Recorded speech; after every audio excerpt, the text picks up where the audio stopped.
எங்கள் வாழ்வும் எங்கள் வளமும் மங்காத தமிழ் என்று சங்கே முழங்கு. எங்கள் பகைவர் எங்கோ மறைந்தர், இங்குள்ள தமிழர் ஒன்றாதல் கண்டே அப்படிங்கிற வரி எனக்கு ரொம்ப பிடிக்கும். எல்லாரும் எப்படி இருக்கீங்க? நன்றி நன்றி நன்றி. இவ்வளவு அன்பு அம்புகளை எஞ்சிங்கன்னா நான் எப்படி தாங்கிறது? எங்கே நிறைய சேர் காலியாக கிடக்கு, எல்லாம் ஃபுட் கவுண்டர் ஓப்பன் பண்ணிட்டாங்களா? சரி பரவாயில்ல. செவிக்கு உணவில்லாத போது சிறிதளவு வயிற்றுக்கு ஈயப்படும். பேச பேச யாராவது வந்தாலும் சரி, நீங்கள் இவன் பேசுறீங்கடா போர் அடிக்குது அப்படின்னு கிளம்பி போயிடாதீங்க. அப்படிங்கிற ஒரு பெரிய ரெக்வஸ்ட். வந்தவுடனே பசங்களாம் ரொம்ப ஆர்வமாக இங்கேருந்து கை காமிச்சாங்க. நான் கூட ஹாய் சொல்கிறாங்கன்னு நினச்சேன். அப்புறம் தான் தெரியுது டாட்டா காமிச்சிட்டு கிளம்பியிருக்காங்க எல்லா பேரும். எல்லாரும் அப்படியே வந்து உட்காந்துட்டிங்கன்னா எனக்கு ரொம்ப நேரம் கிடையாது, கொஞ்சம் நேரம் தான். சாப்பிட போயிட்டாங்களா? வந்துடுவாங்க வந்துடுவாங்க, நம்புவோம். கொஞ்ச நேரம் உங்ககிட்ட ஒரு கலந்துரையாடல் வச்சுக்கலாம் அப்படிங்கிற ஒரு பெரிய ஆர்வத்தோடு இங்கே வந்திருக்கேன். வச்சுக்கங்கிறீங்களா? நீ என்ன வேணா பண்ணுறா, நாங்கள் ஆட்டோ உட்காந்து பார்த்துட்டு இருப்போம். எனக்கு ரொம்ப கூச்சமாக இருக்குது. இவ்வளவு அழகான பசங்க, ரொம்ப ரொம்ப அழகான ஸ்டாஃப்ஸ், இவ்வளவு பிரியமான பிள்ளைங்க, எல்லாருக்கும் மத்தியில் பேசுறதுக்கு உண்மையிலே கொஞ்சம் ஒரு மாதிரி கூச்சமாக தான் இருக்கு. ஏன்னா நான் பிக் பாஸ் நிகழ்ச்சி முடிச்சுட்டு வெளியே வந்து இப்போ ஒரு 45 நாள் ஆயிடுச்சுன்னு நினைக்கிறேன். ஆமாம், 45 நாள் ஆயிடுச்சு. பாராட்டு விழா நடத்தணும்னு சொல்லி நம்ம ஊரில் நண்பர்கள், தெரிஞ்சவங்க, பேச்சுத்துறை சார்ந்தவங்க எல்லாம் கேட்டுகிட்டே இருந்தாங்க. நான் எல்லா இடத்துலையும் நழுவிட்டேன். வேணாம் வேணாம், பாராட்டு விழாலாம் வேணாம். ஆனால் காலேஜ் டேன்னு போய் சொல்லி கூட்டி வந்து என்னை உட்கார வச்சு பாராட்டு விழா நடத்திட்டீங்க. ரொம்ப நன்றி. அந்த காணொலி யார் தொகுத்தா, அதுக்கு யார் குரல் கொடுத்தான்னு தெரியல. ரொம்ப ரொம்ப நன்றி. போர் அடிச்சதில்ல கொஞ்சம்? இல்லையா? எனக்கே என்ன இவ்வளவு நீளமாக போட்டுக்கிட்டு இருக்கீங்க. எனக்கு ஒரு 45 நிமிஷம் பேச கொடுத்தாங்க, அதில் 15 நிமிஷம் வீடியோக்கே போயிடுச்சு. அதில் அந்த தங்கச்சின்னு போட்டது மட்டும் தங்கச்சி இல்லை, அது தெரிஞ்ச தங்கச்சி. அதை மட்டும் திருத்திக்கிறீங்க. என் தங்கச்சியை நிறைய பேர் வெறி கொண்டு தேடிக்கிட்டு இருக்காங்க, அந்த மூஞ்சியை காட்டுங்கடா அப்படின்னு. என்ன பேசணும் அப்படின்னு கேட்டிருந்தேன். ஏன்னா வெறுமனே வந்து சும்மா எதையாவது உங்ககிட்ட கதையடிச்சிட்டு எஸ்கேப் ஆகி ஓடிட முடியாதுல்ல. என்ன பேசணும் அப்படின்னு கேட்டப்போ சில விஷயங்கள் உங்கள் கல்லூரி பக்கம் இருந்து எனக்கு கொடுத்தாங்க. முதல்ல நான் வந்து நம்ம விபி முத்தழகன் சாருக்கு ஒரு பெரிய நன்றி சொல்லணும். என்ன தமிழ், என்ன தமிழ். எனக்கு இப்போ கான்ஃபிடன்ஸ் குறைஞ்சி போச்சு. இதுக்கப்புறம் நம்ம அப்படி பேசுகிறது அப்படின்ட்டு எனக்கு தாழ்வு மனப்பான்மை உண்டாகிட்டாங்க. ஆனால் இந்த பாரதிதாசன் கவிதை ஒன்று சொன்னாங்க பார்த்தீங்களா? படி சங்கத்தமிழ் நூலைப்படி, முறைப்படி நூலைப்படி, காலையிற்படி, கடும்பகல் படி, மாலை இரவு பொருள்படும்படி, கற்பவை கற்கும்படி, வள்ளுவன் சொன்னபடி கற்கத்தான் வேண்மப்படி, கல்லாதோர் வாழ்வது எப்படி, அறம்படி பொருளைப்படி, அப்படியே இன்பமும் படி, இறந்த தமிழ் நான்மறையும் பிறந்ததென்று சொல்லும்படி, அகப்பொருள்படி, அதன்படி புறப்பொருள்படி, புக புக படிப்படியாய் புலமை வரும் என் சொற்படி, சாதி எனும் தாழ்ந்தபடி நமக்கெல்லாம் தள்ளுபடி, சேதி அப்படி வந்தபடி தீமை வந்திடுமே மறுபடி, பொய்யிலே கார்படி புரட்டிலே முக்கார்படி, வையகம் ஏமாற்றும்படி வைத்துள்ள நூட்களை ஒப்புவது எப்படி, படி தொடங்கையில் வருந்தும்படி இருப்பினும் ஊன்றிப்படி, அடங்கா இன்பம் ஆகும் என்ற சான்றோர் சொற்படி, படி நூலைப்படி சங்கத்தமிழ் நூலைப்படி அப்படின்னு சொல்லுங்க தம்பின்னாங்க. இவ்வளோ பெருசாவா சொன்னாங்க அப்படின்னா இல்லை, எங்கள் பிள்ளைங்கள்லாம் படிக்க சொல்லுங்க தம்பி அப்படின்னாங்க. சொன்னால் மட்டும் கேட்கவா சார் போகிறாங்க அப்படின்னு அவங்ககிட்ட நான் கேட்க முடியுமா? எனக்கு என்ன உற்சாகமாக இருக்குன்னா, அந்த கடைசி வரிசையிலேருந்து ஒரு பையலை கூட்டியாந்து தம்பி சொல்லு what is the secret of your success அப்படின்னு சொன்னால் கூட இருக்க போயெல்லாம் டே மாப்பிள்ளை நல்லா மாட்டிக்கிட்டடா அப்படின்னு சொல்லுவாங்கல்ல. அப்படியான அது பசங்களுக்கு மட்டும் இல்லை, பிள்ளைகளுக்கு தான். நம்மளேருந்து ஒரு அந்த தொடங்கும் போது கேமரா அந்த பக்கம் திருப்பினே பிள்ளைய பூரா வைக்கப்படுதுங்க, அப்படியே குனிதுங்க, மூஞ்சியை மறைச்சிக்கிறதுங்க. காலேஜ் ஃபங்க்ஷன் தானே வந்திருக்கோம், வேற எங்கேயோ மாட்டின மாதிரி. இதெல்லாம் கடந்து இந்த படிக்கிறத உங்ககிட்ட சொல்லிட்டு போனோம். நான் சொல்கிறேன், படிக்காதீங்க. பார்த்தீங்களா? எல்லாரும் எனக்காக நம்ம சேர்மன் சாருக்கு ஒரு பெரிய கிளாப் பண்ணுங்க. நீரின்றி அமையாத உலகு. முதல் உலகப்போர், 2வது உலகப்போர்லாம் நடந்துருச்சு. 3வது உலகப்போர் ஒன்று வருதுன்னா அது நீருக்காக தான் வரப்போகுதுன்னு உலகம் முழுவதும் ஆய்ந்து சொல்லிக்கிட்டு இருக்காங்க. அந்த நீருக்காக வருகிற போரை தடுப்பதற்காக ஒரு மனிதர் இங்கே போராடிட்டு இருக்கிறாருன்னா அவருக்கு நீங்களாம் ஒரு பெரிய கிளாப் பண்ணணும். நீங்கள் எல்லாரும் சேர்ந்து சாருக்கு உங்கள் கைகளை கொடுக்கணும். இந்த பகுதியில் இருக்கிற நீர்நிலைகளை மீட்டெடுத்துட்டிங்கன்னா இங்கே விவசாயம் பிறக்கும், விவசாயம் பிறந்தால் விளைச்சல் பிறக்கும், விளைச்சல் பிறந்தால் நல்ல மனிதர்கள் பிறப்பாங்க, ஆரோக்கியம் பிறக்கும், எல்லாம் பிறக்கும். அது ஒரு வேண்டுகோளாக நான் மீண்டும் ஒரு முறை உங்ககிட்ட வைக்கிறேன். அப்புறம் இங்கே உங்களை பற்றி பேசுகிறதுக்கு நிறையா இருக்குன்னு வைங்களேன். நம்ம விட்டுலேருந்து வருவோம். என்ன பண்ண சொன்னேன்? எவ்வளோ வேகமாக சொல்கிறாங்க, படிக்காதீங்க. சரி, காலேஜில் படிக்க வேணாம்யா, வேற என்னையா பண்ணுறது? என்னது புரியல? என்ன பண்ணணும்? கேட்கல. என்டர்டெயின் பண்ணணுமா? என்னது? என்ஜாய் பண்ணணுமா? ஃபன் பண்ணணும். பசங்க சொல்லுங்க, காலேஜ் வந்துட்டு தம்பி படிக்க வேண்டாம், வேற என்ன பண்ணணும்? லவ் பண்ணலாம் தம்பி. என்ன பண்ணலாம்? என்ன பண்ணலாம்? ஃபன் பண்ணுமா? இல்லை தம்பி, நான் சொல்கிறேன். 3ஆம் ஆண்டு மாணவர்கள் இருக்கீங்களா? கை தூக்குங்க. 2ஆம் ஆண்டு மாணவர்கள் கை தூக்குங்க. ஃபஸ்ட் இயர்ஸ் உற்சாகமாக இருக்காங்க. பிஎட் ஸ்டூடெண்ட்ஸ்லாம், நர்சிங் அண்ட் ஹோட்டல் மேனேஜ்மெண்ட் இருக்கீங்களா? அங்கங்கே பதுங்கி இருக்கீங்க. ஒரே ஒரு பிள்ளை தொண்டை தண்ணி வைத்தா கற்றுது, பாவம். சேர்ந்துக்கிட்டியா? ஓகே. லவ் பண்ணுங்க தம்பி. எப்படி லவ் பண்ணுறது முக்கியம் கிடையாது, எப்படி லவ் பண்ணுங்கிறது ரொம்ப ரொம்ப முக்கியம். என்ன லவ் பண்ணுறேன்னா என்ன? அப்படி காலேஜில் அப்படி பஸ்ஸில் வரும்போதே மாப்பிள்ளை வந்துருச்சு விலகு பண்ணுறது. அப்புறம் அப்படி ஸ்டெப்ஸில் போகும்போது அப்படி குறுக்க மறுக்க போகிறது. அப்புறம் எவ்வளோ நாள் இப்படியே போகிறது, இன்ஸ்டாகிராம் ஐடியை சொல்கிறது, அப்படின்னு வாங்குறது. அதுலேருந்து அப்படியே வாட்ஸ்அப்புக்கு முன்னேறது. இப்படி பேசவும் தான் வர்றாங்க, சாப்பிட போனவங்க பூரா.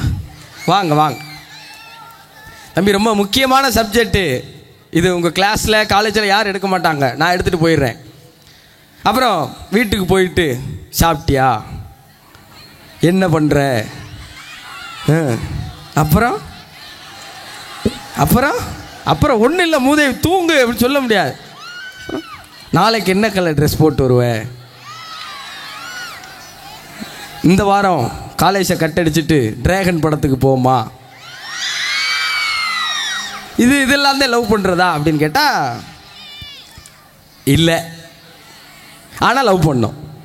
சரி, இப்படி வாட்ஸ்அப்பில் வேண்டாம், பைக்கில் ஏற்றிக்கிட்டு வேண்டாம், கழுத வேறு எப்படி தாங்க லவ் பண்ணுறது அப்படின்னு கேட்டால் நான் ஒரு லவ் ஸ்டோரி சொல்கிறேன். எவ்வளோ ஆர்வமாக இருக்காங்க பாருங்க. சொல்லுங்கள் சொல்லுங்கள். மேக்ஸும் ஃபிசிக்ஸும் கேட்டு அழுத்திருச்சு சார். ஒரு காதல் கதையை சொல்லுங்கள் சார். அன்பான பெண்ணிடம் காதல் கொள்வதனால் ஒரு மனிதன் மீண்டும் மனிதனாகிறான். ஜென்னி, நான் மட்டும் உன்னை சந்திக்காமல் போயிருந்தால் சாதாரண மனிதனாக இருந்திருப்பேன் அப்படிங்கிறது காரல் மார்க்ஸ் சொன்னது. யார் இங்கே காமர்ஸ் ஸ்டூடெண்ட்ஸ்லாம் இருக்கீங்க? இருக்கீங்களா? Very good. பசங்க சொல்லுங்கயா, காரல் மார்க்ஸ் யாரு? டக்குன்னு கையை கீழே இறக்கிட்டாங்க, தெரியாதனமா தூக்கிட்டோமே. காரல் மார்க்ஸ் யாரா? என்னது பெரியப்பாவா? காரல் மார்க்ஸ் மூலதனம்ங்கிற புத்தகத்தை எழுதி உலகம் முழுவதும் கம்யூனிச தத்துவத்துடைய விதையா இருந்தவர். சரியா தம்பி? இந்த காரல் மார்க்ஸுடைய லவ் ஸ்டோரியை நீங்கள் எல்லாம் நல்லா தெரிஞ்சுக்கணும் தம்பி. காரல் மார்க்ஸ் என்ன பண்ணுறாரு? வேலை வெட்டிக்கே போல தம்பி. அவரை விட சிகப்பா, அவரை விட அழகா, அவரை விட ஒரு வருஷம் பெரிய பிள்ளையா பார்த்து லவ் பண்ணி கல்யாணம் பண்ணிட்டார். அந்த பொண்ணு பேர் ஜென்னி. காரல் மார்க்ஸ் மனைவி பேர் என்ன? எவ்வளவு ஆர்வமாக இருக்கான் இவன். காரல் மார்க்ஸ் மனைவி பேர் ஜென்னி. இப்போ வேலை வெட்டிக்கலாம் போல. ஆனால் காரல் மார்க்ஸுக்கு 5-6 குழந்தை. இப்போ இந்த குழந்தைகள் இருக்காங்கல்ல, இவங்களுக்கு சோறு போடுறதுக்கோ பால் ஊட்டுறதுக்கோ காசு இல்லை. வறுமை. எவ்வளோ வறுமை தெரியுமா? காரல் மார்க்ஸின் பிள்ளைகளுக்கு பால் கொடுக்கணும்னு நினச்சா ஜென்னியின் மார்பகங்கள்லேருந்து ரத்தம் கசியுது. அவ்வளவு வறுமை. இந்த வறுமையில் ஜென்னி என்ன பண்ணுறாங்க, அவங்ககிட்ட இருக்கிற ஒரு ஜோடி ஷூ, அந்த ஷூவை எடுத்துகிட்டு போய் விற்கிறாங்க. ஷூ, பழைய ஷூவை விற்றா என்ன காசு கிடைக்கும்? துணுண்டுக்கு பணம் கிடைக்கும்ல. இதை வச்சு என்ன வாங்கியிருக்கணும்? நான் குழந்தை எவ்வளோ வறுமைன்னு கொடுமைனா, இறந்த குழந்தைகளை அடக்கம் பண்ண சவப்பெட்டி வாங்க முடியாத அளவுக்கு வறுமை. இறந்த குழந்தைகள் அடக்கம் பண்ண சவப்பெட்டி வாங்க முடியாத அளவுக்கு வறுமை. இப்போ என்ன வாங்கணும்? சோறு வாங்கி சாப்பிட்டு உடம்பை கொஞ்சம் தேத்துனா பிள்ளைகளை பார்க்கலாம், இல்லை பால் வாங்கி சாக கிடக்கிற பிள்ளைகளை காப்பாற்றலாம், இல்லை முடியாமல் இருக்க பிள்ளைகளுக்கு மருந்து வாங்கலாம். ஜென்னி என்ன வாங்கினாங்க தெரியுமா? அந்த காசில் சுருட்டு வாங்கினாங்க. என்ன வாங்கினாங்க? சுருட்டு வாங்கினாங்க. ஜென்னி ஸ்மோக் பண்ணுற ஹேபிட் இருக்கிற ஆள் கிடையாது. அதை வாங்கி கொண்டே காரல் மார்க்ஸ் கிட்ட கொடுத்து எழுதுன்னாங்க. என்ன சொன்னாங்க? எழுது, நீ எழுது அப்படின்னு. பிள்ளைகள் சாக கிடந்த போதும் ஷூவை விற்று சுருட்டு வாங்கி காரல் மார்க்ஸுக்கு கொடுத்ததுனால தான் காரல் மார்க்ஸுங்கிற பேரை இத்தனை ஆண்டுகள் கழித்து இங்கே நான் உச்சரிச்சுக்கிட்டு இருக்கேன். ஜென்னிக்கிட்ட கேட்டாங்க, நீங்கள் எவ்வளவு நேசிக்கிறீங்க காரல் மார்க்ஸ் அப்படின்னு கேட்டாங்க. அப்போ ஜென்னி சொல்கிறாங்க, எனக்கு அடுத்த ஜென்மத்தின் மேலெல்லாம் நம்பிக்கை இல்லை, ஆனால் ஒருவேளை அடுத்த ஜென்மம்னு ஒன்று இருந்தா அதிலும் நான் காரல் மார்க்ஸின் காதல் மனைவியாக இருக்க வேண்டும், அப்போதும் இதே வறுமை இருக்க வேண்டும், அப்போதும் நான் அவனை இதே அளவு காதல் செய்ய வேண்டும்னு சொன்னாங்களாம். இது மாதிரி ஒரு லவ் ஸ்டோரி நமக்கு வரும்னா பண்ணுவோம், இல்லைண்டா வேணாம், இல்லைன்னா வேற ஆளை லவ் பண்ணோம், இல்லைன்னா யாரை லவ் பண்ணோம்? வேற ஆளை லவ் பண்ணோம். தம்பி, பாப் மார்லி யாருக்கெல்லாம் தெரியும்? தெரியுமா? பார் எவ்வளோ உற்சாகமாக இருக்கான் இவர், அங்கேருந்து 2 கையும் தூக்குறான். பொம்பளை பிள்ளைங்க என்ன பசங்களுக்கு எந்த மாதிரியான ஒரு காதலி வேணும்னு சொல்லிட்டேன், ஞாபகம் இருக்கா? என்ன மாதிரியான கேர்ள் ஃப்ரெண்ட் இருக்கக்கூடாது? டேய், என் பர்த்டே வருது, 16 Pro Max வாங்கி கொடு, டைரி மில்க் வாங்கி கொடு, அதை வாங்கி கொடு, இதை வாங்கி கொடு, பைக் வாங்க, நம்ம ஒன்றா போகும், இந்த மாதிரி பிள்ளைய வாங்க. நீ வறுமையில் இருக்கும்போது உனக்கு சுருட்டு வாங்கி கொடுக்க வேண்டாம், பேடா வாங்கி கொடுக்குற மாதிரியான பிள்ளையா இருந்தால் நீ காதலிக்கணும். அப்படி பிள்ளை இது வரைக்கும் நீ பார்த்துருக்க மாட்டா, பார்க்கவும் முடியாது. அதனால என்ன பண்ணியிருக்க, இது வரைக்கும் இருக்கிறதெல்லாம் கத்திரிச்சு விட்டு அடுத்து என்ன சொல்கிறேன்னு கேட்க கவனமாயிருங்க. பிள்ளைங்க என்ன மாதிரியான காதலை தேர்ந்தெடுக்கணும்னு சொல்லிடுறேம்மா. பாப் மார்லின்னு ஒருத்தர் கேள்விப்பட்டிருக்கீங்களா? பாப் மார்லி ஒரு பெரிய பாடகர். பாப் மார்லி ஒரு கேள்வி எழுப்புறாரு இந்த உலகத்தை பார்த்து. யாராவது பதில் சொல்ல தயாராகிக்கங்க. ஒரு பெண்ணின் உடலில் அழகான வளைவு எதுன்னு கேட்குறாரு. ரொம்ப வக்கிரமான கேள்வியாக உங்களுக்கு தெரியலாம். ஒரு பெண்ணின் உடலில் மிக அழகான வளைவு எதுன்னு பாப் மார்லி கேட்குறாரு. எதுன்னு சொல்லுங்க?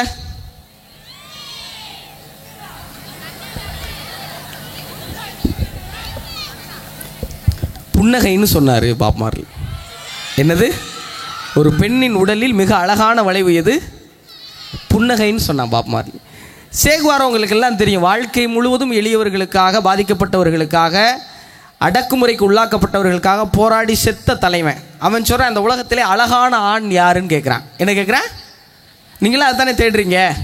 ஒரு அழகான பையன் கிடச்சிட்டா, பால் போலே 16 எனக்கு ஒரு பாய் ஃப்ரெண்ட் வேண்டும். எந்த மாதிரியான பாய் ஃப்ரெண்ட் வேணும்? அழகான ஒரு பையன் வேணும். அவன் நல்லா உயரமாக இருக்கணும். இந்த பிக் பாஸில் தான் எங்கள் பிள்ளையெல்லாம் கேட்டுச்சுங்க, என்னடா கண்டஸ்டன்ட் பூரா அப்படி கன்றாவியாக இருக்கீங்க, ஹைட்டாக சிகப்பாக தாடியோடு யாராவது வந்தால் நல்லா இருக்கும் அப்படின்னாங்க. பார்த்தா ராணுவ இறக்கி விட்டாங்க, எல்லாம் தெரிச்சிட்டாங்க. அப்படி ஒரு பையன் வேணும்னா அழகான பையன். இந்த அழகான பையன் யாருங்கிறதுக்கு சில குவாலிஃபிகேஷன்ஸ் வேணும்ல. அது சேகுவாரா சொல்கிறாரு. நல்லா கவனிச்சுக்கோங்க பிள்ளைங்க, ரொம்ப ஆழமாக கவனிச்சுக்கோங்க. நிச்சயமாக சொல்கிறேன், நீங்கள் எல்லாருமே காதல் திருமணம் தான் பண்ணணும். நான் உங்கள் எல்லார்ட்டையும் ரொம்ப ஹம்பிள் ரிக்வஸ்ட்டாக கேட்குறேன், எல்லாரும் காதல் திருமணம் பண்ணணும். எப்படிப்பட்ட காதல் திருமணம் இருக்குங்கிறத முடியும் போது சொல்லிடுறேன். அந்த எப்படிப்பட்ட ஆணை நீங்கள் தேர்வெடுக்கணும்னு சொல்லுங்கள். இப்போ பசங்க குவாலிஃபிகேஷன் கேட்டிருங்கயா, ரொம்ப முக்கியமான இடம். சாப்பிட போனேன் பூரா வந்துட்டேன், அங்கே ஒருத்தன் சாப்பிட்டுக்கிட்டே சொல்லுங்கண்ணே, நல்ல சப்ஜெக்டாக இருக்குது. ஒரு பெண் யார் முன்பாக வெட்கமின்றி நடனமாடுகிறாளோ, பயமின்றி பாடுகிறாளோ, சுதந்திரமாக பேசுகிறாளோ, இதற்கெல்லாம் தகுதியானவன் தான் அழகான ஆண் அப்படின்னு சேகுவாரா சொல்கிறார். ஒரு பெண் எப்போ வெட்கம் இல்லாமல் ஒரு ஆண் முன்னாடி ஆட முடியும்? இப்போ காலேஜ் ஃபங்க்ஷனில் ஆடுறதுலாம் வேறு. ஒரு ஆண் முன்னாடி தனிமையில் ஒரு பெண் எப்போ ஆடுவா? அவன் தப்பாக பார்க்க மாட்டாங்கிற நம்பிக்கை இருந்தால் ஆடுவான். சரியா? கண்ணை தவிர அந்த பையன் வேற எங்கேயும் பார்க்க மாட்டான்னு தெரிஞ்சால் அந்த பொண்ணு சுதந்திரமாக ஆடுவா. எப்போ பாடுவா? இவன் நம்மளை கேலி செய்ய மாட்டாங்கிற நம்பிக்கை பிறக்கும்போது பயப்படாமல் பாடுவா. எப்போ சுதந்திரமாக பேசுவா? இவன் நம்மளை கேரக்டர் அசாசினேட் பண்ண மாட்டான், நம்மளை ஜட்ஜ் பண்ண மாட்டாங்கிற நம்பிக்கை கிடைக்கும்போது ஒரு பெண் என்ன பண்ணுவா? ஒரு பையன் முன்னாடி ஆடுவா. அப்படி எல்லா விதத்திலும் உங்களுக்கு நம்பிக்கை கொடுக்குற ஒரு ஆண் கிடைச்சான்னா அவனை நீங்கள் நேசிக்கலாம். அது வரைக்கும் வேற ஒரு ஆளை லவ் பண்ணணும். அது வரைக்கும் என்ன பண்ணணும்? வேற. சரி, இப்போ பைலட்டையும் சொல்லிட்டேன், வேற ஒரு ஆளை லவ் பண்ணும், பிள்ளைகள்கிட்டையும் சொல்லிட்டேன் வேற ஒரு ஆள் லவ் பண்ணும். அந்த ஆள் யார்யா? உங்கள் டீச்சர்ஸா? தம்பி, நம்ம எல்லாத்தையும் ஒரு கெட்ட பழக்கம் இருக்குது. நம்ம ஒரு நாளைக்கு அதிகம் பார்க்குற பொருள் எது? டீச்சரா?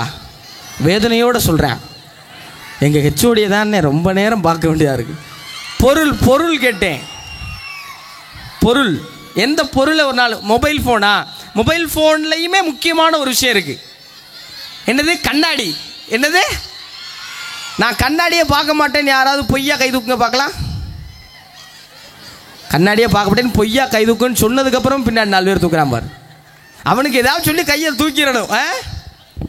இந்த கண்ணாடியை பார்க்கும்போதெல்லாம் மனசு ஒரு ஊக்கம் நின்று இருந்தப்ப எப்படி நடந்து போயிட்டே இருப்போம். திடீர்னு பார்த்தா அழகாத்தான் இருக்கும் பொருக்கையா. கழுத கருப்பாக இருந்தாலும் கலையாத்தனமையாக இருக்கும், குள்ளமாக இருந்தாலும் க்யூட்டாக இருக்கமாடா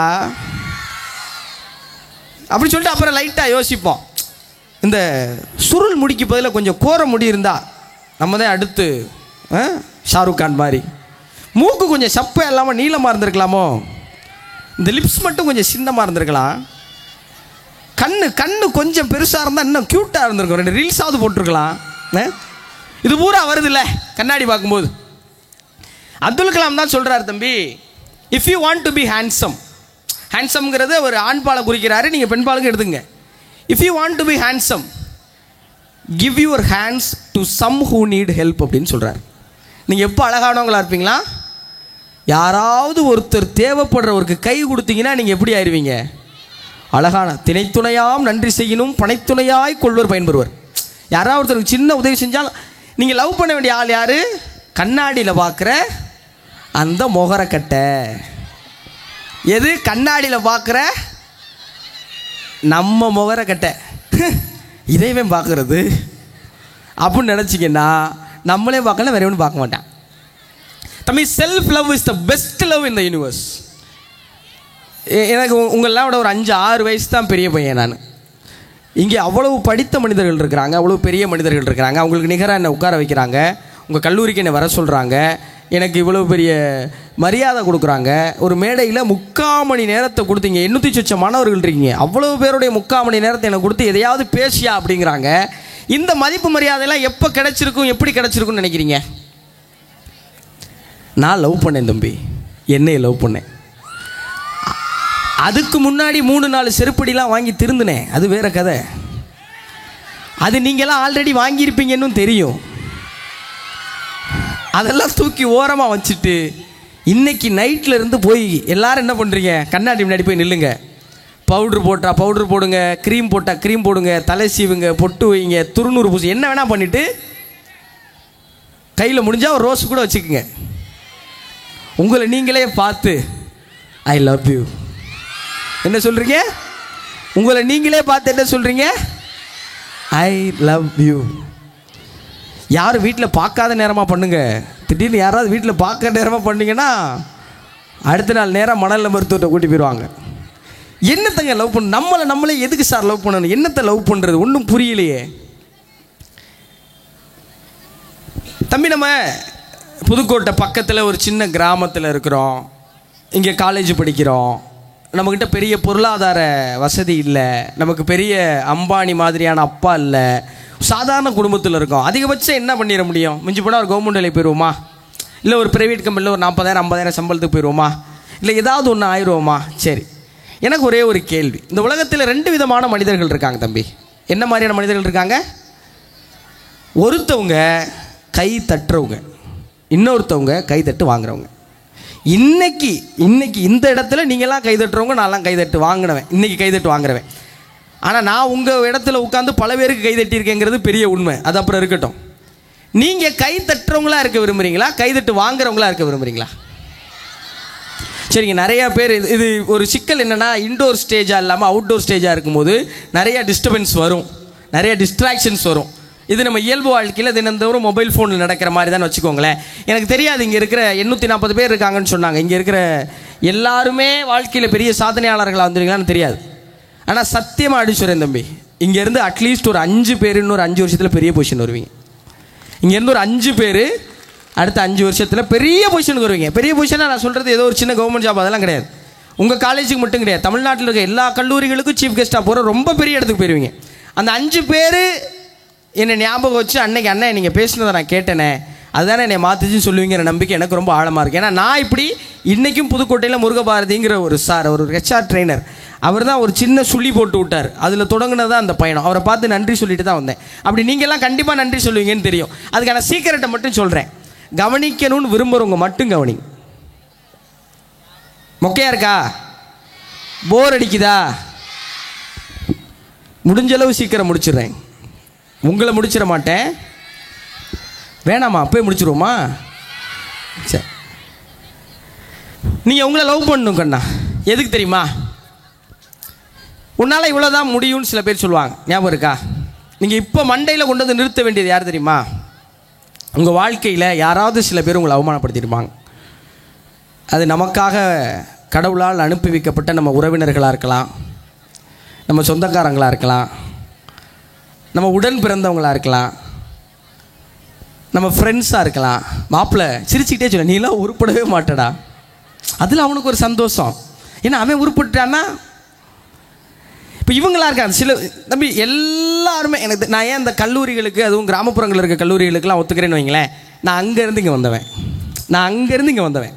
அதனால் நீங்கள் அங்கே என்னவா இருக்கீங்கன்னு எனக்கு தெரியும். அங்கே என்ன பண்ணிகிட்டு இருக்கீங்கன்னு எனக்கு தெரியும். என்ன பண்ணிக்கிட்டு இருப்பீங்கன்னு எனக்கு தெரியும்.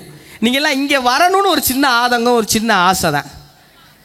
இந்த கிராமப்புறத்தில் ஒரு மூலையில் ஒரு ஓரத்தில் இருக்கோம்ல, நம்ம ஜெயிச்சிடக்கூடாதுன்னு இந்த உலகமே ஒரு பக்கம் நினச்சிக்கிட்டு இருக்கலாம் தம்பி. நம்ம ஜெயிச்சிடக்கூடாதுன்னு இந்த உலகமே நினைக்கலாம். அது எப்படி சார் நான் ஜெயிக்கக்கூடாதுன்னு யார் சார் நினைப்பா அப்படின்னு உங்களுக்கு கேள்வி இருக்கலாம்.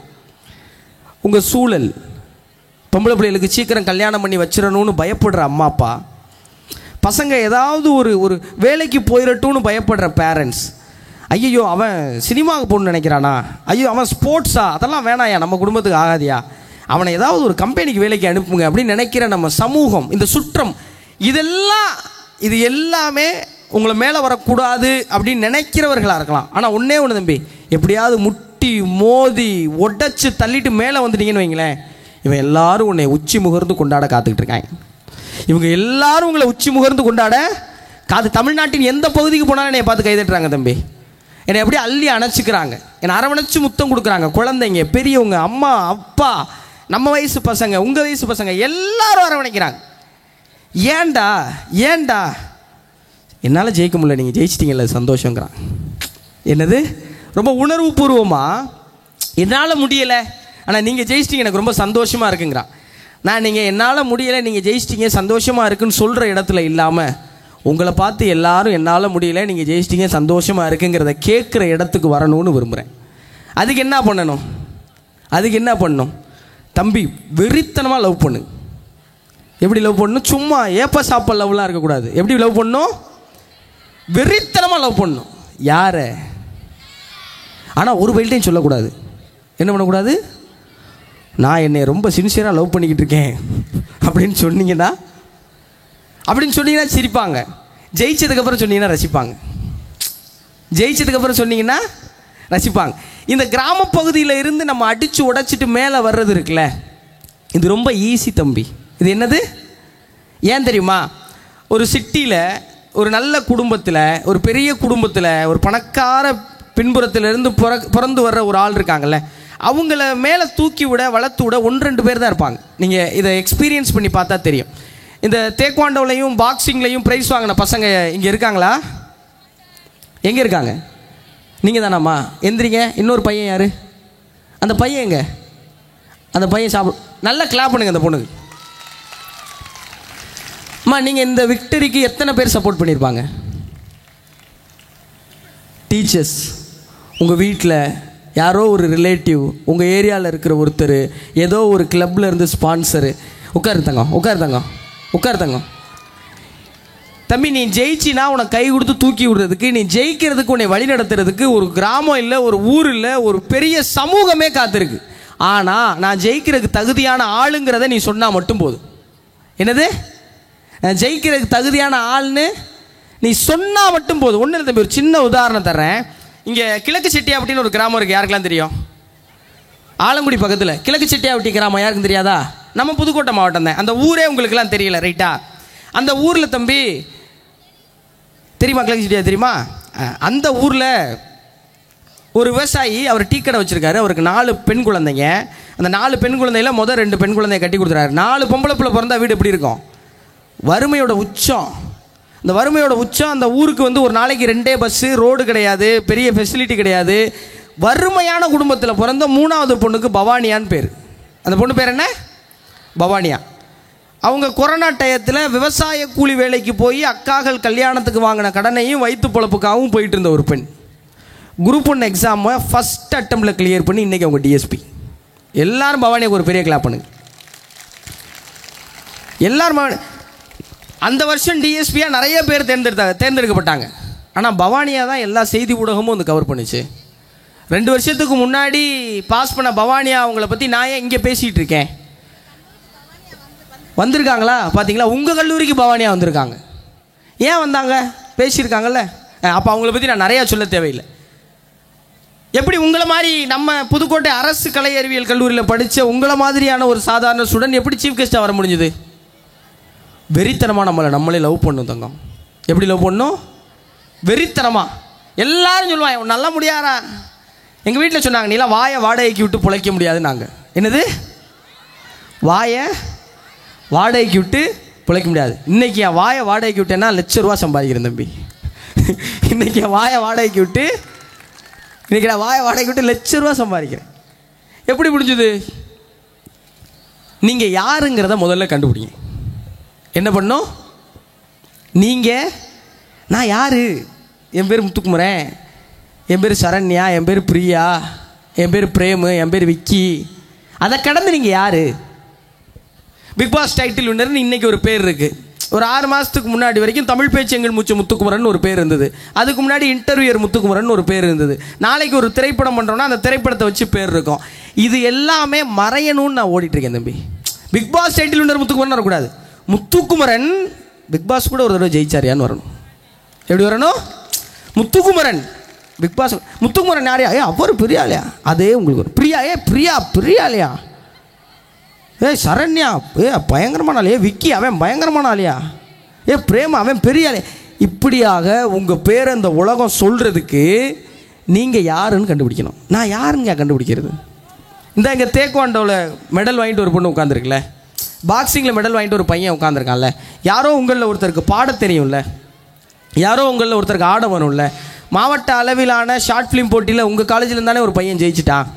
நாளைக்கு அவன் பெரிய டைரக்டர் ஆகிட்டா. நாளைக்கு அவன் ரஜினி சாரை கமல் சாரை வச்சு படம் எடுத்துட்டா. நாளைக்கு தளபதி மறுபடியும் படம் நடிக்கிறேன்னு சொல்லி அவன் இந்த படத்தோட டைரக்டர் ஆகிட்டா. உங்களிலிருந்து ஒருத்தர் இந்த மாவட்டத்துடைய ஆட்சித்தலைவர் ஆகிட்டா. உங்களிலிருந்து ஒருத்தர் இந்த மாவட்டத்துடைய காவல் கண்காணிப்பாளர் ஆகிட்டா. அதை யார் கண்டுபிடிப்பா? ஒரு வயலும் கண்டுபிடிக்க மாட்டாங்க. யார் கண்டுபிடிப்பா? ஒரு வயலும் கண்டுபிடிக்க மாட்டாங்க. நீங்கள் தான் கண்டுபிடிக்கணும். யார் தான் கண்டுபிடிக்கணும்? நீங்கள் தான் கண்டுபிடிக்கணும். எங்கள் ஊர் கல்லலுக்கு பக்கத்தில் மருங்கிப்பட்டின்னு ஒரு கிராமம் இருக்குது தம்பி. கிழக்கு செட்டியாவட்டி மாதிரி மருங்கிப்பட்டி. அந்த ஊர்லேருந்து எங்கள் பள்ளிக்கூடத்துக்கு நிறையா பசங்க வருவாங்க. தினேஷ் பாண்டின்னு ஒரு தம்பி வருவான். தினேஷ் பாண்டி வந்து சும்மா கிளாஸில் எங்கள் சத்தியமூர்த்தி சார் கூப்பிட்டு பாட சொல்லுவார். அந்த பையன் பாட்டில் பாடிட்டு இருப்பான். நாங்கள்லாம் இதே மாதிரி பின்னாடி உட்காந்து கேள்வி பண்ணிகிட்டு இருப்போம்.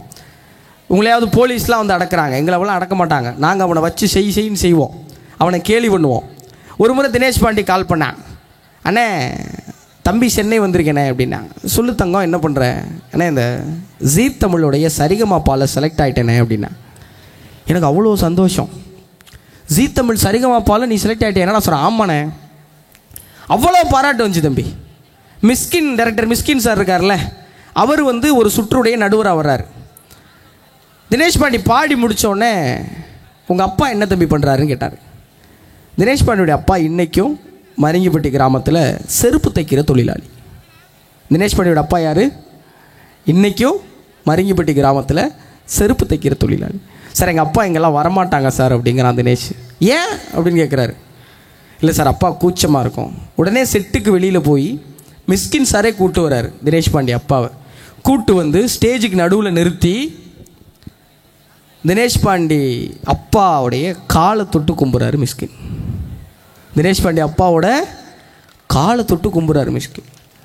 முடிச்சுட்டு சொல்கிறாரு, எங்கள் அப்பா ஒரு டெய்லர். மிஸ்கின் சார் சொன்ன வார்த்தை இது. எங்கள் அப்பா ஒரு டெய்லர், அவர் துணியை தைச்சார், நீங்கள் தோலை தைக்கிறீங்க, உங்கள் பையன் எங்கள் மனசெல்லாம் தைச்சிட்டேன் அப்படின்னார். உங்கள் பையன் எங்கள் மனசு மருங்கிப்பட்டியில் ஒரு செருப்பு தைக்கிற தொழிலாளியின் மகனாக பிறந்து அரசு பள்ளியில் படித்து அரசு கல்லூரியில் படித்து அவனை லவ் பண்ணதால் அவன் சங்கீத கிளாஸ்லாம் போகலை, கர்நாடிக் கற்றுக்கலை, ஹிந்துஸ்தானி கற்றுக்கலை, எந்த பயிற்சி வகுப்பும் போனதில்லை.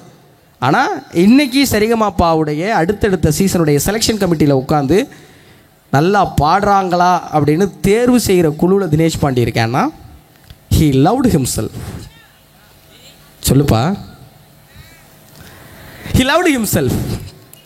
அப்போ நீங்கள் என்ன பண்ணணும், உங்களுக்குள்ளே இருக்கிற ஒரு ஆள், இது வரைக்கும் யாருமே பார்க்காத ஒரு ஆள் உங்களுக்குள்ளே இருக்கிறான், அவனை கண்டுபிடிங்க. யாரெல்லாம் நிறைய அரியர்ஸ் வச்சுருக்கீங்க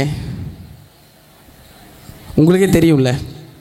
தம்பி, இந்த உலகத்தில் ஒரே ஒரு வாய்ப்பு கிடைக்கும் தங்கம், எல்லாரையும் பயமுறுத்திடுங்க. என்ன பண்ணுங்க, எல்லாரையும் பயமுறுத்திடுங்க. பிக் பாஸ் போகிறதுக்கு 3 நாளைக்கு முன்னாடி வரைக்கும் எனக்கு தெரியாது நான் பிக் பாஸ்லாம் போவேன்னு. ஒரு 4-5 நாளைக்கு முன்னாடி தான் கன்ஃபார்ம் ஆச்சு. என்னை 17வது ஆளாக உள்ள அமிச்சாங்க. மொத்தம் 18 பேர் ஃபஸ்ட்டு போனோம். நான் எத்தனாவது ஆள்? 17வது ஆள். முத்துக்குமரன் நீங்கள் உள்ளே போய் என்ன பண்ணுவீங்க அப்படின்னு எங்கள் பாஸ் கேட்டார். என்ன பண்ணுவீங்க உள்ளே போய்? சார் இந்த மாதிரி நான் பேசுவேன் சார், ஃபன் பண்ணுவேன் சார். ஆள் கிடைக்காம அமுச்சு விட்டாங்க. பிக் பாஸ் முடிஞ்சு ஆஃப்டர் பார்ட்டி என்னை அப்படியே பார்த்தார். டேய், உங்ககிட்ட நான் அதை எதிர்பார்க்கவே இல்லைடா அப்படின்னார். என்ன சொன்னார்? உங்ககிட்ட இது நான் தம்பி, வாய்ப்பை தேடி அலையணும், கிட்டச்சிச்சுன்னா மிரட்டி விட்டுறணும். என்ன பண்ணணும்? இவனா கல்லலுக்குள்ளே போனால் இது அவங்க வீடா, முத்துக்குமர வீடா, முத்துக்குமர அம்மாவா? எங்கள் அம்மாவுக்கு பெரிய சந்தோஷம் என்ன தெரியுமா தம்பி? சந்தையில் மீன் வாங்க போனால் மீன்காரர் முத்துக்குமர அம்மாவனு கேட்டு கூட 2 மீன் கொடுக்குறாராம். அம்மாவுடைய அதிகபட்ச சந்தோஷமே அதுதான். என் பிள்ளைய யாரோ ஒருத்தர் அங்கீகாரம் பண்ணுறாருங்கிறது இருக்குல்ல. ஈன்ற பொழுதினும் பெரிதுவக்கும் தன் மகனை சான்றோன்னு என கேட்ட தாய் எங்கள் அம்மா உள்ள வந்து சொன்னாங்கல்ல. தம்பி, சரி, இங்கே பேச வேண்டிய தலைப்பு இதெல்லாம். இங்கே எத்தனை பேர் சரக்கு அடிப்பீங்கன்னு எனக்கு தெரியாது, எத்தனை பேர் காலேஜ் ஈவினிங்கில் போய் தம் அடிப்பீங்கன்னு எனக்கு தெரியாது. குட்டி தலகாணிலாம் வச்சுருக்கீங்களா? ஆமாம் இருக்குது. எத்தனை பேர் ரீல்ஸுமே இன்றைக்கி வந்து அடிக்ஷனுக்குள்ளே வந்துருச்சு தங்கம். 1 மணி நேரம் 2 மணி நேரம் ரீல்ஸ் பார்க்குறீங்கன்னு எனக்கு தெரியாது. இதெல்லாம் ஒரு போதை தான், மறுக்கலை. இதெல்லாம் நல்லாயிருக்கும், சரக்கு அடித்தா நல்லாயிருக்கும், தம் அடித்தா நல்லாயிருக்கும், குட்டி தலகாணி வச்சா நல்லாயிருக்கும். ஆனால் தம்பி, இந்த உலகம் முன்னாடி உங்கள் அப்பா அம்மா 2 பேரையும் நிப்பாட்டி எல்லாரும் உங்களை பார்த்து கைதட்டும் போது உங்கள் அம்மா அப்பா கண் கலங்கிறது இருக்குல்ல தக்காளி, அதை விட பெரிய போதை எதுவுமே கிடையாது. ஒரு தடவை அதை நீ அனுபவிச்சிட்டேன்னு வை, ஒரே ஒரு தடவை அனுபவிச்சிட்டு வை, வேறு எதையுமே தொட மாட்டேன். நான் டீ டோட்டலர் தம்பி, நான் டீ டோட்டலர். ஏன் தெரியுமா? எதற்கும் அடிமையாக இருப்பதை நான் ஒருபோதும் விரும்புவதில்லை.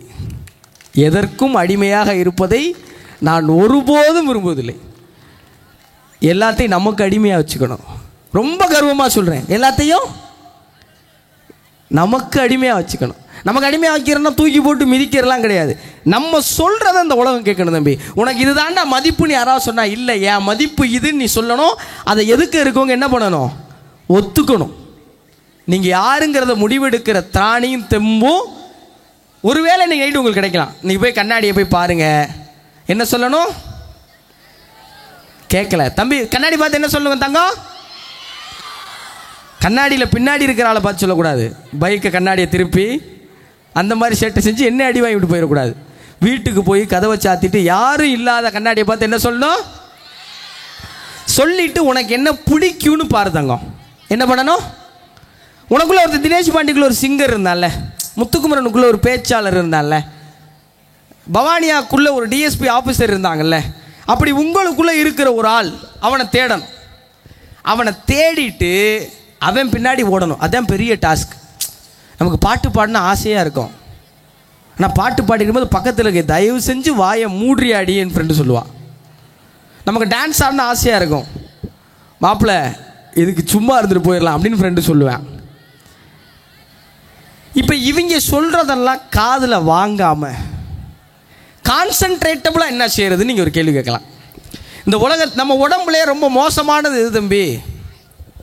என்னது? வாயா? அப்படி சொல்லாதீங்க, எனக்கு கஷ்டமாக இருக்கு. நம்ம உடம்புல ரொம்ப மோசமான ஒரு விஷயம் எது? மனசு தம்பி. மானங்கட்ட வய விட்டு நம்ம சொல்கிறதையே கேட்காது. அங்கிட்டு போகாத அப்படின்னா தான் அதெல்லாம் போகலாம். வா வா ஏய் சொன்னா கேளு, இன்னைக்கு வேணாம், இன்னைக்கு தான் வேணும்.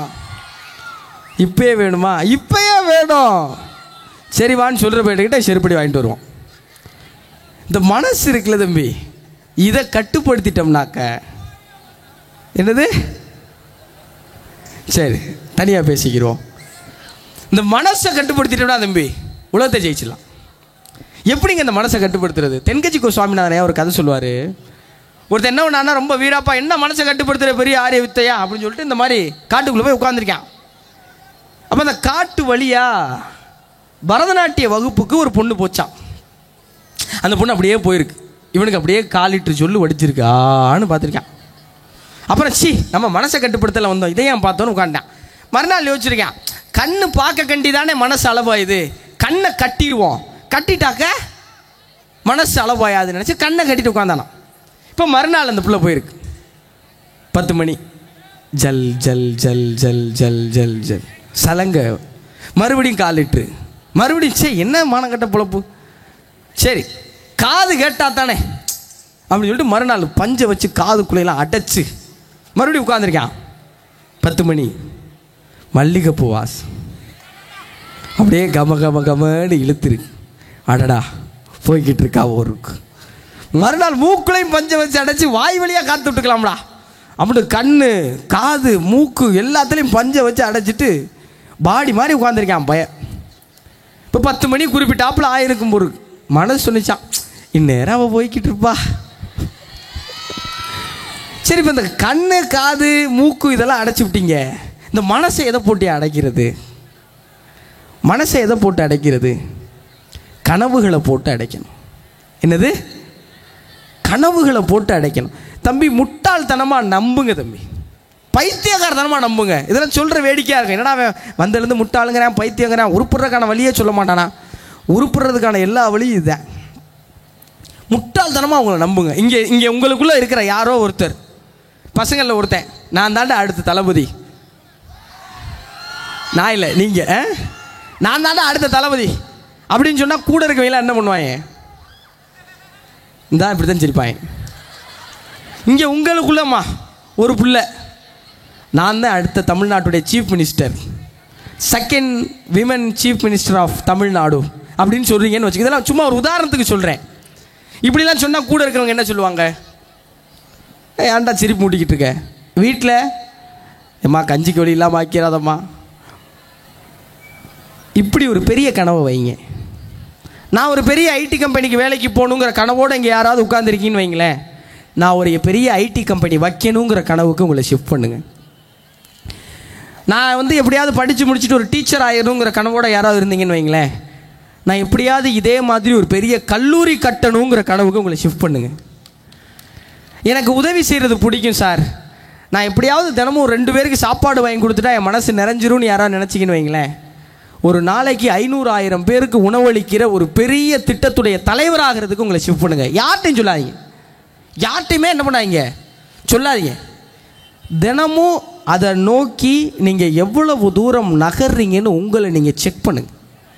தினமும் உங்களை நீங்கள் செக் பண்ணுங்கள். சத்தியமாக ஒரு நாள் ஆவீங்க தம்பி, சத்தியமாக ஒரு நாள். தம்பி உங்கள் சேர்மேன் பாருங்கள், இவ்வளவு பெரிய கல்லூரி இன்றைக்கி 1400 மைல் கிலோமீட்டர் சார் பரப்பளவு, 1150 ஏக்கர், யோசிச்சாலே மலைப்பாக இருக்குது. அதை தூர்வாரிடுவேங்கிற தைரியத்தோடு ஒரு மனுஷன் முன்னாடி உட்காந்துருக்கார். இதை விட பெரிய கனவா நீங்கள் கண்டுற போதீங்க? 43 வயசில் ஒரு காலேஜோட பிரின்சிபல் என் முன்னாடி உட்காந்துருக்காரு. இதை விட பெரிய சாதனையாக நீங்கள் பண்ணிட போகிறீங்க? என் கல்லூரியில் வேலை பார்க்குற ஆசிரியர்களில் நல்ல பெர்ஃபார்ம் பண்ணுறவங்களுக்கு என் காலேஜில் சின்னதாக பிஸ்னஸ் வைக்க போகிறேன் அப்படின்னு ரத்தன் டாட்டாவுக்கு கூட தோணாத ஒரு யோசனையோடு இங்கே ஒரு செக்ரட்டரி உட்காந்துருக்கார். இதை விட பெரிய ஐடியாவாக நீங்கள் எடுத்துகிட்டு போகிறீங்க? உங்கள் முன்னாடி இவ்வளோ பேர் இருக்காங்கிறப்போ நீங்கள் ஏன் பண்ண முடியாது? Just believe your self. முட்டாள்தனமாக யார் இப்போ சிம்பிளாக நான் சொல்கிறேன், உங்களுக்கு சிரிப்பு வரலாம், ஆனாலும் சொல்கிறேன், முட்டாள்தனம் தானே சொல்கிறதுல என்ன தப்பு இருக்குது? என்ன வாங்கணும் பெருசா அப்படிங்கிற ஒரு கனவு, எல்லாருக்கும் ஏதாவது ஒன்று வாங்கணும்ல, என்ன வாங்கணும் அப்படின்னு என்கிட்ட யாராவது கேட்டால் நான் ரொம்ப நம்பிக்கையானவர்கள்ட்ட மட்டும் சொல்கிறேன், உங்களெலாம் நம்புகிறேன், அதனால சொல்கிறேன். என்ன சொல்லுவேன்னா, பைக் வாங்கணும், கார் வாங்கணும், இதெல்லாம் தோணும். சில பேருக்கு என்ன சார்ட்டர்ட் ஃப்ளைட் வாங்கணும்னு கூட தோணும். எனக்கு ஒரு பெரிய ஐலாண்டு வாங்கணும்னு கனவு இருக்குது தம்பி. என்னது? ஒரு தீவு. யோசிச்சு பாருங்க, நமக்குன்னு ஒரு தீவு. அவனுக்கு கைதட்டுங்க. ஏன்னா அவ்வளவு பெரிய தீவை வாங்கினதுக்கப்புறம் நமக்குன்னு ஒரு பொண்ணுன்னு சொன்னான் பாருங்க. I appreciate you. குட். பெரிய தீவு நம்மோட்டு, அதில் ஒரு அரண்மனை மாதிரி ஒரு வீடு. எப்படி? என்னடா காலேஜ் பஸ்ஸுக்கெல்லாம் கைதட்டுறீங்க தம்பி? இந்த பெரிய ஐலாண்டில் அரண்மனை மாதிரி ஒரு வீடு, அரண்மனை மாதிரி ஒரு வீட்டில் தேவதை மாதிரி ஒரு பொண்ணு,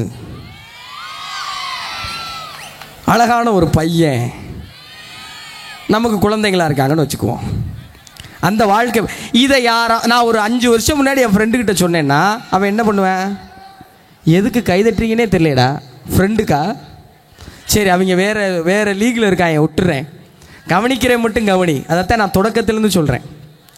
இது ஒரு 10 வருஷம் முன்னாடி நான் சொல்லியிருந்தேன்னா என்ன பண்ணியிருப்பாங்க? சிரிச்சிருப்பாங்க. 5 வருஷம் சொல்லும்போது உனக்கு எதுக்கு தேவையில்லாத வேலைம்பாங்க. இன்றைக்கி நான் சொல்லும்போது நம்புகிற மாதிரி இருக்கா? ஏதோ ஒரு இடத்துல நம்புகிற மாதிரி இருக்கா? ஏன்னா அதை நம்பிக்கையை தொடுவதற்கு கொஞ்சம் கிட்ட நான் வந்துட்டேன். நீங்கள் எப்போ வரப்போறீங்கிறத என் கேள்வி. நீங்கள் எப்போ வரப்போறீங்கிறத என் கேள்வி. ஒன்று தம்பி, ஒரு சின்ன ஃபார்முலா இதை மட்டும் கொடுத்துட்டு நான் போயிடுறேன். ரொம்ப நேரத்தை உங்களை எடுத்துக்க நான் விரும்பலை. ஒரு சின்ன ஃபார்முலா இதை மட்டும் கொடுத்துட்டு போயிடுறேன். ஒரு நாளைக்கு எத்தனை மணி நேரம்? 24 மணி நேரம். காலேஜில் எவ்வளோ நேரம் படிக்கிறோம்? படிக்க மாட்டோம். உங்கள் உண்மையை நேர்மையை நான் அப்ரிஷியேட் பண்ணுறேன். காலேஜ் எவ்வளோ நேரம்? 6 மணி நேரமா? 1 மணி நேரம் படிக்கிறீங்களா? 1 மணி நேரம் படித்தாலாம் பெரிய புத்திசாலி ஆயிடுவீங்க. சரி, காலேஜ் எவ்வளோ நேரம்? 6 மணி நேரமா? போக வர 1 மணி நேரம், 8 மணி நேரம் காலேஜ் வச்சுக்கலாம். ஒரு நாளைக்கு காலேஜுக்குன்னு எவ்வளோ நேரம் செலவாகுது? 8 மணி நேரம். இப்போ 8 மணி நேரம் நம்ம படிக்கிறோம் அப்படின்னு இந்த உலகம் நம்மளை நம்புது. பரவாயில்ல, இருந்துட்டு போட்டோம். ஒரு 8 மணி நேரம் தூங்கு தம்பி. 8 மணி நேரம். எவ்வளோ நேரம்? 8 மணி நேரம் தூங்குவோம். குரட்டை விட்டு 8 8 16 போயிடுச்சு. இன்னும் 8 மணி நேரம் இருக்குது ஒரு நாளில். 4 மணி நேரம் சாப்பிடுங்க தம்பி. எவ்வளோ நேரம்? 4 மணி நேரம். என்னென்ன கிடைக்குதோ பூராத்தையும் சாப்பிடுங்க. 4 மணி நேரம் சாப்பிடுங்க. இப்போ எத்தனை மணி நேரம் போயிடுச்சு? 20 மணி நேரம் போயிடுச்சு. இன்னும் 2 மணி நேரம் சும்மாவே இருக்கு. என்ன பண்ணு? இந்த ரீல்ஸ் கழுதையை பார்க்குறது, கடலை போடுறது, மற்ற இது எல்லாத்தையும் எவ்வளோ நேரம் வச்சுக்கோங்க? 2 மணி நேரம். இன்னும் மிச்சம் எத்தனை மணி நேரம் பாருக்கு? இன்னும் 2 மணி நேரம் இருக்குது. இந்த 2 மணி நேரத்தை மட்டும் தனியாக எடுத்து வச்சு நீ என்ன வாங்கணும்னு கண்டுபிடிச்சி வச்சிருக்கீல, அதுக்காக பேய் மாதிரி ப்ராக்டிஸ் பண்ணணும். எப்படி பண்ணணும்? பேய் மாதிரி ப்ராக்டிஸ் பண்ணணும். ஏன் பேய் மாதிரி? பேய் யாரு கண்ணுக்காவது தெரியுமா? அந்த 2 மணி நேரம் நம்ம யாரு கண்ணுக்கும் தெரியக்கூடாது. உன் கண்ணுக்கே நீ தெரியக்கூடாது. அந்த 2 மணி நேரத்துக்கு நடுவில் இந்நேரம் ரிப்ளை பண்ணியிருப்பாளோ அந்த மனசு வரக்கூடாது. இந்நேரம் ரீல்ஸுக்கு எத்தனை லைக் வந்திருக்குன்னு தெரியலையே, அது வரக்கூடாது. அம்மா அன்னைக்கு என்ன குழம்பு வச்சுருக்காங்க, நாளைக்கு படத்துக்கு போகலாம் பிளான் பண்ணமே, குரூப்பில் எல்லாம் என்ன சொல்லியிருக்காங்க, இந்த எதுவுமே உங்கள் மண்டைக்குள்ளே வராமல் ஒரு 2 மணி நேரம், எவ்வளோ நேரம் தினமும் எடுத்து ஓரமாக வச்சிங்கன்னு வைங்களேன், இந்த உலகத்தில் யாருமே உங்களை ஓரமாக வைக்க முடியாத உயரத்தை ரொம்ப நிச்சயமாக தொட்டுருவீங்க. அந்த 2 மணி நேரம் நைட்டா பகலா அதெல்லாம் நீங்கள் யோசிச்சுக்கோங்க. அதை 1 மணி நேரம் 1 மணி நேரமாக பிரிச்சுக்கிட்டாலும் சந்தோஷம்தான். காலையில் 5 to 6, சாயங்காலம் 10 to 11. காலையில் 5 to 6 அது பேய் உலாவுற நேரமாச்சே, அதை நான் பார்த்ததே கிடையாது அப்படின்னு உங்களுக்கு தோணும்ல. அதை நாளையிலேருந்து உடைங்க. யாரெல்லாம் உடைப்பீங்க? கை தூங்க பார்க்கலாம். நாளையிலேருந்து உடைச்சிடுறேன் சார். நாளையிலேருந்து 2 மணி நேரத்தை நான் எடுக்க போகிறேனே, நாளையிலேருந்து எடுக்கிறேன்ப்பா. காலைல 5 மணிக்கு எந்திரிக்கிறேன்ப்பா. தம்பி, காலைல 5 மணிக்கு மட்டும் நாளைக்கு எந்திரிச்சிட்டேன்னு வையேன், அடுத்த 5 வருஷத்தில் நீங்கள் நிற்ப. நல்லா கிளாப் பண்ணிக்க, கை தூக்கணும் மட்டும். காலையில் 5 மணிக்கு எந்திரிச்சிட்டேன்னு வை, அந்த 2 மணி நேரத்தை பொட்டன்ஷியலாக யூட்டிலைஸ் பண்ணிட்டேன்னு வை, சத்தியமாக சொல்கிறேன், சூடம் கூட ஏற்றிட்டு வாங்க, அடித்து சத்தியம் பண்ணுறேன், அடுத்த 5 வருஷத்தில் கண்டிப்பாக நீங்கள் நிற்ப. வாழ்க்கை எதுக்குன்னு நினைக்கிறீங்க? சந்தோஷமாக இருக்கு தம்பி. எப்படி இருக்க? சந்தோஷமாக இருக்கு. யோசிச்சு பண்ணி காலைல காலேஜுக்கு வர்றோம், 4 பேரை பார்க்குறோம், கலர் கலராக அப்படியே போயிட்டு பசங்களோட விளையாண்டுட்டு சுற்றிட்டு போயிட்டோன்னு வைங்களேன். காலேஜை முடிச்சதுக்கப்புறம் உண்மையிலே சொல்கிறேன், வாழ்க்கை உங்களை விளக்கமாத்த எடுத்துக்கிட்டு துரத்தும். வாழ்க்கை உங்களை அம்மாலாம் எம்மாத்திரம் விளக்கமாத்த எடுத்துக்கிட்டு துரத்தும். சோத்துக்கு வழி இருக்காது, தங்க இடம் இருக்காது, பிச்சை எடுக்காத குறைக்கு கீழே தள்ளப்படுவோம். அதில் இருந்து 10,000 15,000 சம்பளத்துக்கு வந்து 25,000 சம்பளத்துக்கு வந்து இஎம்ஐயில் அடிபட்டு மிதிபட்டு சிக்கி சின்ன பின்னமாகி அதுக்கப்புறம் 30 வயசில் முடியெல்லாம் கொட்டினதுக்கப்புறம் ஒரு பிள்ளையை பிடிச்சி நம்ம தலையில் கட்டி கல்யாணம் பண்ணி அந்த குழந்தைக்கு school fees, college fees, medical expense பார்க்குறதுக்குள்ளே செத்து சுண்ணா பின்னமாயிரும் தம்பி. இது சந்தோஷமான வாழ்க்கையாக இருக்குன்னு நினைக்கிறீங்களா? இது சந்தோஷமான வாழ்க்கையாக இருக்குன்னு நினைக்கிறீங்களா? நம்ம இன்றைக்கி என் ஷெடியூல் சொல்லவா? இன்றைக்கி உங்களை பார்க்குறேன்னா, நாளைக்கு வீட்டுக்கு போய் எங்கள் அம்மா கையால் நாட்டுக்கோழி குழம்பு சாப்பிடுவேன். நாளைக்கு நைட்டு கிளம்பி சென்னை போகிறேன். சென்னையில் மிக முக்கியமான 2 திருமணம் அட்டன் பண்ணுறேன். அதுக்கப்புறம் மறுநாள் காலையில் ஃப்ளைட்டு சேலம் போகிறேன். சேலத்தில் போய் சேலத்தில் ஒரு நிகழ்ச்சி முடிச்சுட்டு அப்படியே ஸ்ரீரங்கமில் ஒரு காலேஜ் பேசுகிறேன். ஸ்ரீரங்கமில் காலேஜ் முடிச்சிட்டோடனே நம்ம ஊர் கல்லல் தேர் திருவிழா 10-11 நடக்குது. ஜாக்லின் வர்றாங்க, தீபக்கண்ணை வர்றாங்க, மஞ்சரி வர்றாங்க, சாச்சனா வர்றாங்க, வர்ச்சினி வர்றாங்க. இவங்க கூடலாம் இருக்கிறேன். அதுக்கப்புறம் மறுநாள் 2 ப்ரொமோஷன் அட்டன் பண்ணுறேன். இந்த 2 ப்ரொமோஷன், ரயான் வரலையான்னு கேட்குறீங்களா? ஜாக்லின் கூட வர்றேன்னா ரொம்ப பிஸியாக இருக்கேம்மா, ரயான் வரானான்னு தெரியல.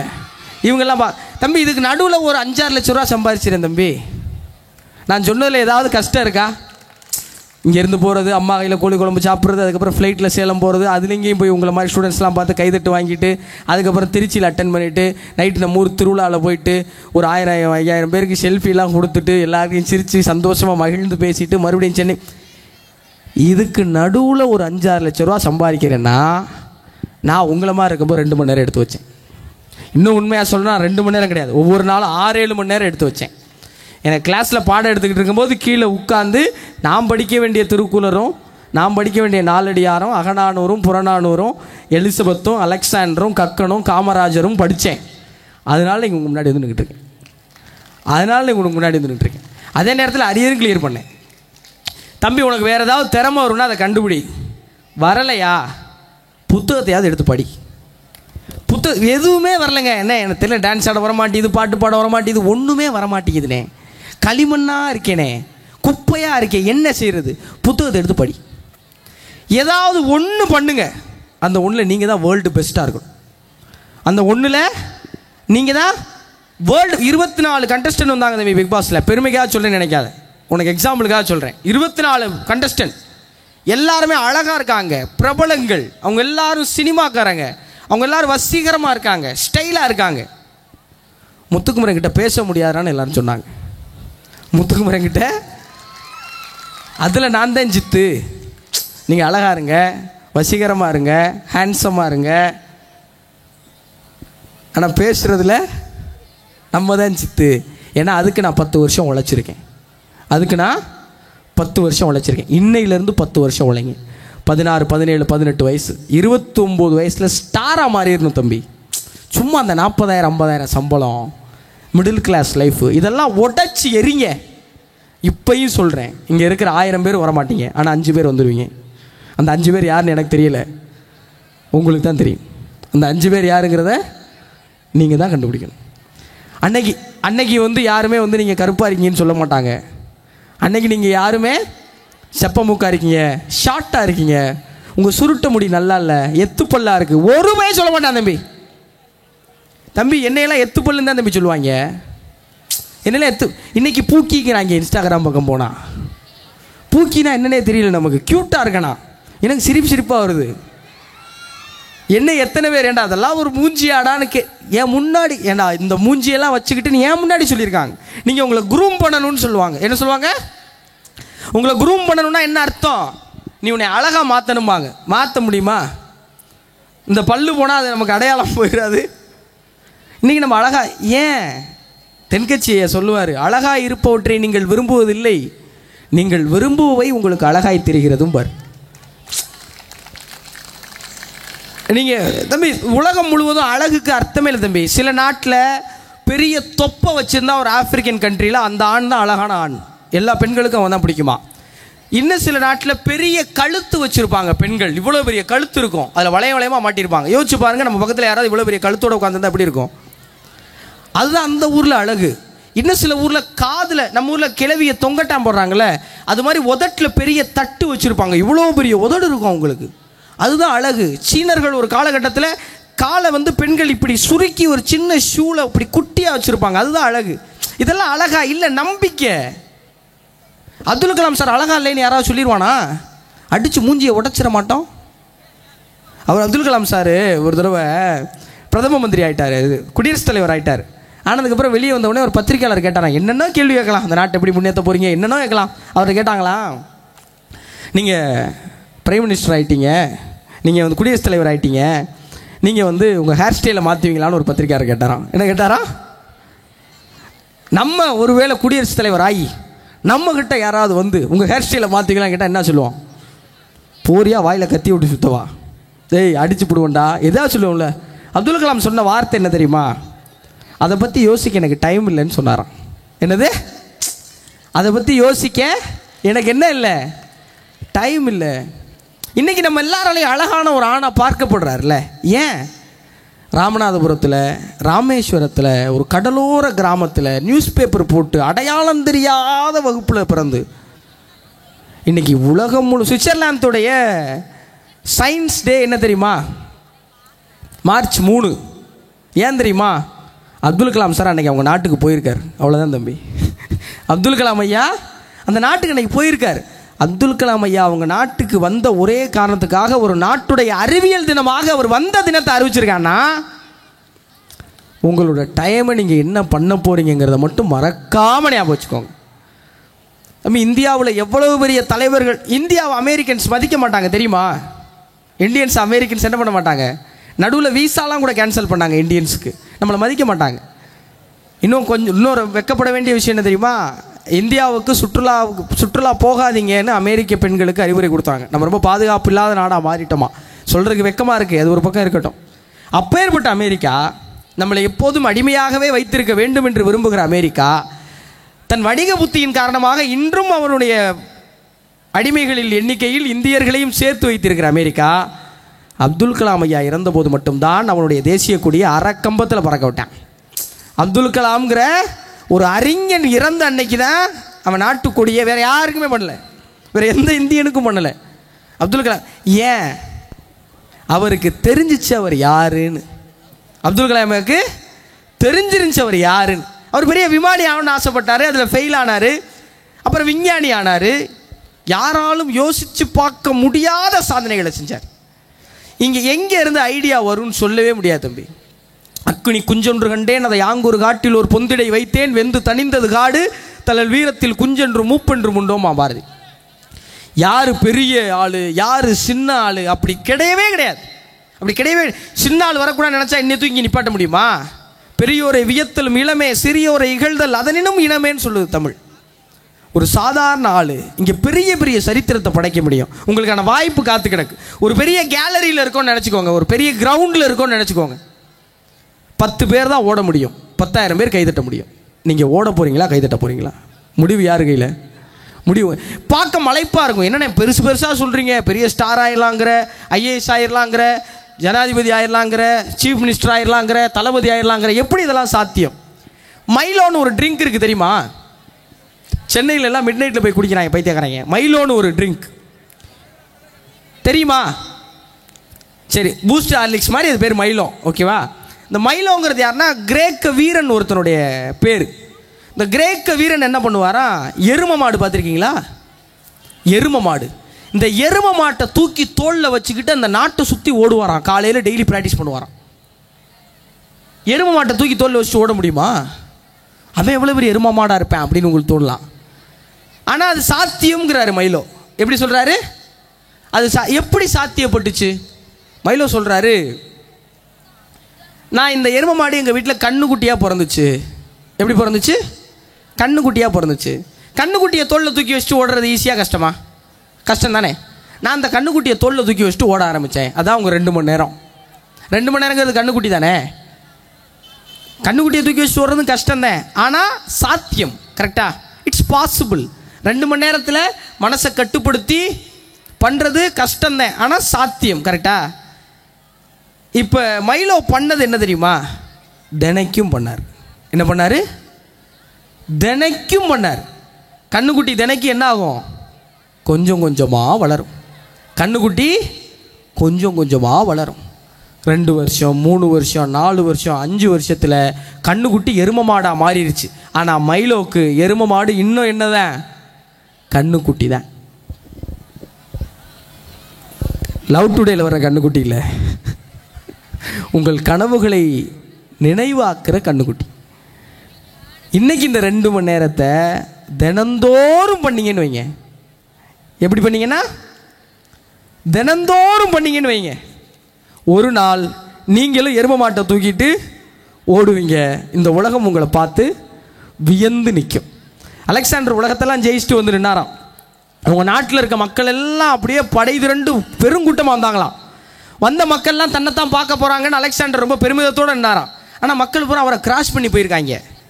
இவருக்கு ஒரே ஆச்சரியம், என்னடா அது, நம்ம தான் போய் ஊர் உலகத்தெல்லாம் ஜெயிச்சுட்டு வர்றோம், இவங்க நம்மளை பார்க்காம கிராஸ் பண்ணி போய்கிட்டு இருக்காங்க அப்படின்னு அவருக்கு ஒரு டவுட்டு.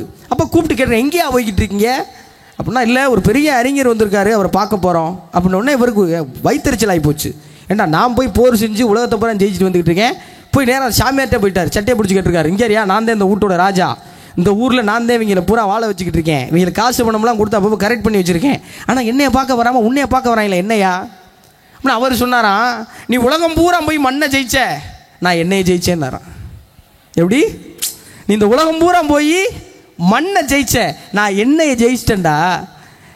இந்த மனசு ஒன்று பிடிச்சி இழுக்கும் நம்மள, அப்படி என் மனசு என்னை ஒருபோதும் பிடிச்சி இழுக்கவே முடியாது, நான் எங்கிட்ட இழுக்கிறனோ அங்கிட்ட என் மனசு வரும்னார். அதனால மக்கள் பூரா அவர் அறிஞர்னு சொன்னாங்க, போய் பார்த்தாங்க. இங்கே நீங்கள் செய்ய வேண்டியதுதான் தம்பி, உங்கள் 2 மணி நேரம் அதை கண்ணுக்குட்டியை தோளில் தூக்குற மாதிரி தினந்தோறும் தூக்குங்க. எல்லோரும் மலைச்சு பார்ப்பாங்க, Muthukumaran Bigg pass title winner ஆகிட்டாரா? எனக்கு இது இன்னும் கண்ணுக்குட்டியாக தான் தெரியுது. ஏன்னா நான் வச்சுருக்கிற எரும மாடு ரொம்ப ரொம்ப பெருசு. நான் வச்சுருக்கிற எரும மாடு ரொம்ப ரொம்ப பெருசு. உங்கள் கண்ணுக்குட்டியை இன்னையிலேருந்து தூக்க ஆரம்பிங்க. இன்னும் ஒரே ஒரு முக்கியமான விஷயம் இருக்குது. விவேகானந்தர் சொல்லுவார்,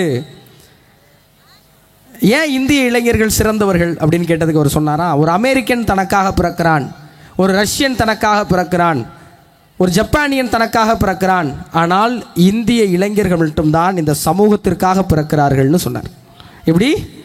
இந்திய இளைஞர்கள் மட்டும்தான் இந்த சமூகத்திற்காக பிறக்கிறார்கள். இவ்வளவு பெரிய ஏரிய தூர்வாரணும்னு நினைக்கிற ஒரு கல்லூரியுடைய சேர்மன் இந்த சமூகத்துக்காக பிறந்தவர். தினந்தோறும் காலையில் வீட்டில் பிள்ளை குட்டிகளை வேகமாக அடித்து பரத்தி விட்டுட்டு உங்களுக்கு வந்து பாடம் எடுக்கிற அந்த ஆசிரியைகள் இந்த சமூகத்துக்காக பிறந்தவங்க. எல்லாரும் கைதட்டுற பத்மபிரியா மேடம் இந்த சமூகத்துக்காக பிறந்தவங்க. அருண் சார் இந்த சமூகத்துக்காக, செக்ரட்டரி சார், இந்த மாதிரி நீங்கள்லாம் பெரியாளாக வந்து இந்த சமூகத்துக்கு கை கொடுக்க வேண்டிய தேவை இருக்குது. என்ன இருக்குது? உலகத்திலே அதிகமான மக்கள் தொகை கொண்ட நாடு எது? எது? பெருமையாக சொல்லுங்க. உலகத்திலே அதிகமான மக்கள் தொகை கொண்ட நாடு எது?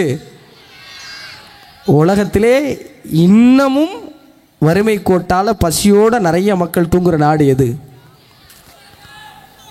அவனை பூரா கைப்பிடிச்சு தூக்க வேண்டிய கடமையும் பொறுப்பும் உங்களுக்கு இருக்கு.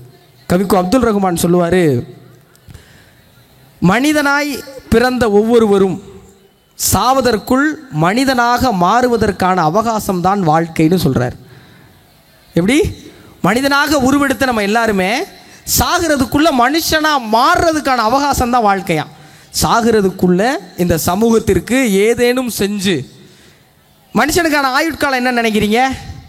60, 70, 80, இன்றைக்கி 40 வயசுல நெஞ்சு வலி வந்துடுது நிறையா பேருக்கு, அவங்கள விட்டுருவோம். நான் சொல்கிறேன் தம்பி, மனிதர்களுக்கு ஆயுட்காலமே கிடையாது. மனிதர்களுக்கு என்ன கிடையாது? ஆயுட்காலமே கிடையவே கிடையாது. பாரதி இன்னைக்கு வாழ்கிறானா? வயசு என்ன? வள்ளுவர் இன்னைக்கு வாழ்கிறாரா? வயசு என்ன? அப்துல் கலாம் ஐயாவோட வயசு என்ன? இன்னும் 2000 வருஷம் வாழ்வார். ஓமந்தூராரோட வயசு என்ன? காமராஜரோட வயசு என்ன? கக்கனுடைய வயசு என்ன? அலெக்சாண்டரோட வயசு என்ன? நெப்போலியனோட வயசு என்ன? ராஜராஜ சோழனுடைய வயசு என்ன? வீரபாண்டிய கட்டபொம்மனோட வயசு என்ன? இந்த நிலம் உள்ளவரை அவர்கள் வாழ்வார்கள். ஏன்னா அவங்க இந்த நிலத்துக்காக ஏதோ ஒன்று செஞ்சுருக்காங்க. முதல்ல உங்களுக்காக ஏதாவது ஒன்று செய்யுங்க, பிறகு உங்கள் பெற்றோர்களுக்காக ஏதாவது ஒன்று செய்யுங்க, பிறகு இந்த சமூகத்துக்காக ஏதாவது ஒன்று செய்யுங்க. இன்னும் 5 ஆண்டுகளில் இதே கல்லூரிக்கு சிறப்பு விருந்தினர்களாக வாங்க. நீங்கள் எதுக்காவது அடிக்டடாக இருந்தீங்கன்னா தயவு செஞ்சு இன்னையோட அதை தூக்கி போட்டுட்டு உங்கள் கனவுகளுக்கு அடிக்டட் ஆகுங்க. அது பின்னாடி போங்க. எல்லோருக்கும் எனது அன்பு நிறைந்த வாழ்த்துக்கள்.